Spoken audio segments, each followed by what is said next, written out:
The Los Angeles Times reports House Speaker Nancy Pelosi, a Catholic, will not oppose a push by House Democrats to repeal the pro-life Hyde Amendment. Let me be clear.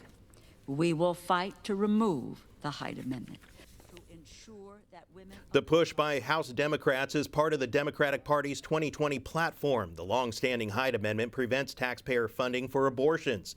Democratic presidential nominee Joe Biden said in March that he opposes Hyde because it prevents abortion access for minorities. However, several pro-life organizations claims the opposite happens.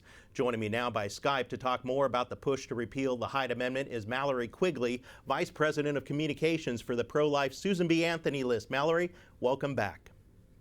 Thanks so much for having me, Eric. Well, what do you think of the timing of this move by Democrats to do away with the Hyde Amendment?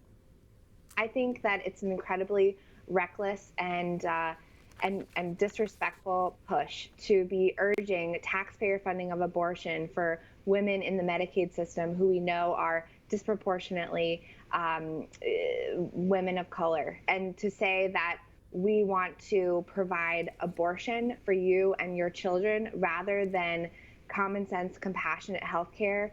It's a terrible message to be sending during this time when we're reflecting on the value of life in our country. And we certainly know that this measure has been significant, a piece of pro-life legislation. How many lives has it saved? Do we know? Yeah, that's right.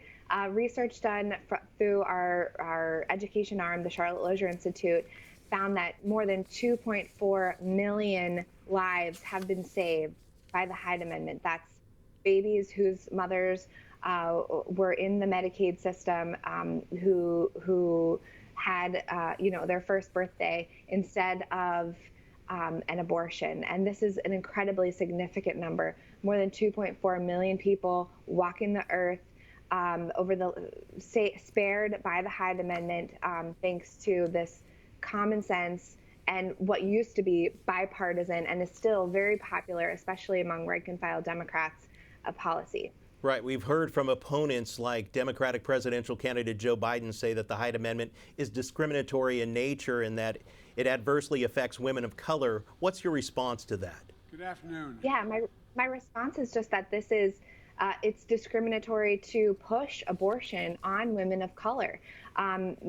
Black women already account for a terribly disproportionate number of women undergoing abortions in this country.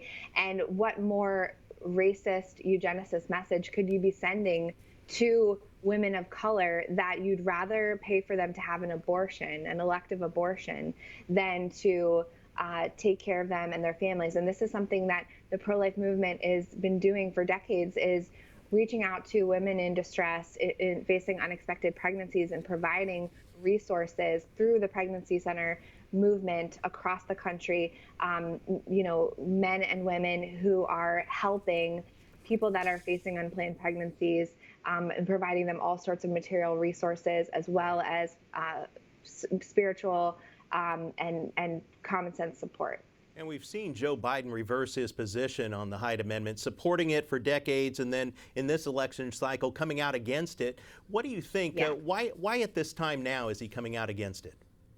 Well, Joe Biden flip-flopping on the Hyde Amendment, this is part of the extreme shift that we've seen the Democratic Party go to the hard left on abortion. Because, like I said earlier, the Hyde Amendment for a long time was sacred ground. This was an area where Democrats were allowed to vote with their conscience, but the party is now entirely controlled by Planned Parenthood.